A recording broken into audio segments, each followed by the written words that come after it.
You wanted safer, we delivered. You wanted simpler, we delivered. You wanted smaller, we delivered. You wanted the next generation of jet fuel thermal oxidation testing, we delivered. Introducing the JFTOT 230 Mark IV. One of the features of the JFTOT IV is that it is easy to work with.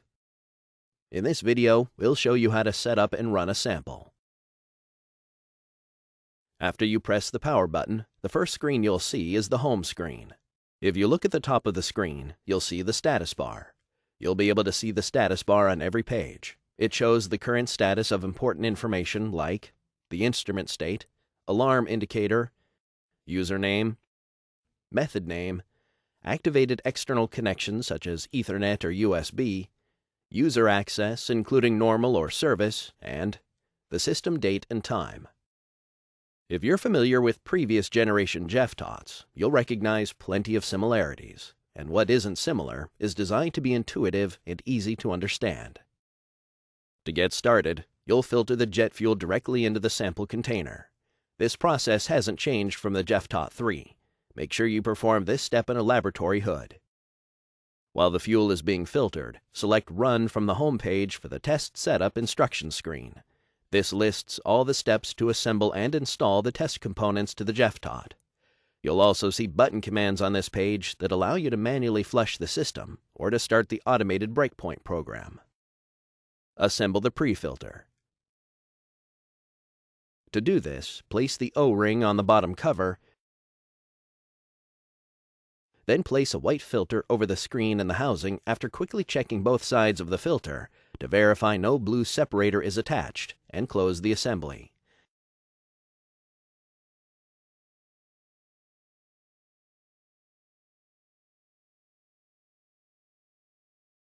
We now have swivel screws that replace the hex screws, so you don't need any special tools to assemble the JFTOT IV.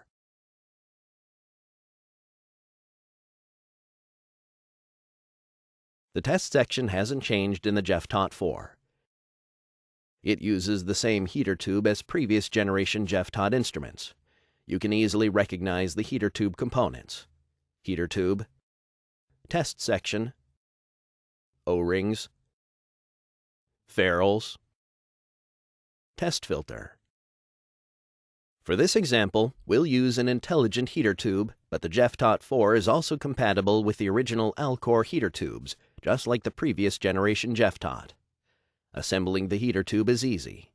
Insert the heater tube into the test section, with the engraved end of the heater tube up towards the test section outlet fitting. Then, assemble the ferrules, O-rings, and locking nut, and line up the heater tube shoulder with the center of the hole in the outlet. Now repeat the process on the other end, making sure the heater tube shoulder is still aligned with the center of the hole in the outlet.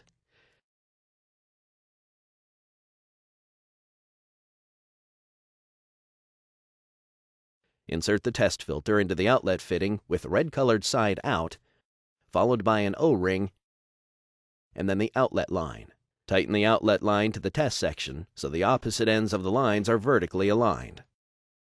If using a regular heater tube, you may press the heater tube serial number input box and manually enter the serial number. Otherwise, continue with installing the test components.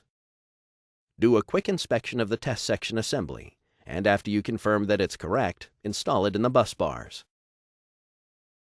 If you use an intelligent heater tube, the serial number will automatically populate the heater tube serial number box. Now, install the pre-filter assembly. Then, install the inlet line between the pre-filter assembly and the test section, and connect the test section outlet lines. Insert the heater tube thermocouple completely into the hole in the top of the heater tube and slide the holder over to hold the thermocouple in place. Check the status of the tube isolation. If there is an electrical short between the heater tube and test section, you'll be able to see this on the screen. If you see this indicator, you'll need to correct it before moving to the next step. More detail on how to correct this is available in the user manual. By now, the fuel should be completely filtered into the sample container.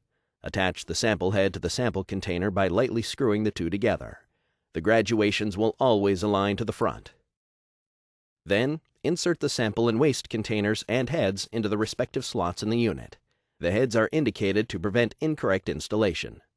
Connections to the sample container and the waste container are indicated with a check or an X. Close the test area door. The door status indicator will change from a red X to a green check. You've now set up the JFTOT IV. Now you can start the test, which will only take a few more steps. The first step is to press the Next button. Once you do this, the test information screen appears. On this screen, the user will enter the test information for the sample and select the test method. Once you get all the information entered, press the Start Test button. The JFTOT IV will prime the fuel pump automatically and then start the aeration process. One of the features that's different in the new JFTOT is that you no longer need to be in front of the unit. It will run automatically to the end of the test. Once the test is complete, the fuel in the lines of the test section will automatically be flushed out to keep the jet fuel from leaking out of the lines when you take the instrument apart. When the test is done, you can rate the heater tube. Let the heater tube section cool, and then remove the heater tube and rate the deposit as specified by the standard you use. Next, go to the TDR tab. If you used an intelligent heater tube like this one, insert the IHT into the reader slot located at the top of the instrument. The IHT serial number will automatically populate in the serial number field. Select the tube rating from the drop-down menu. Press OK, and then press the Save button to save the data onto the IHT and into the file database on the instrument. 100 tests can be saved on the unit and can also be saved on a USB drive. You can see the test results on the screen as well as print them from the Results tab. In addition to being safer, smaller, and simpler, the JFTOT IV automates activities that have traditionally been time-intensive, like pump priming, flow monitoring, and sample aeration. Features like the Quick Connect dryer canister, tool-less fasteners, and automatic line flushing make it easier and safer for you to use. The design was not only based on our 40 years of industry-leading experience, but also on input from customers like you. Visit www.paclp.com for the latest information or to contact an expert.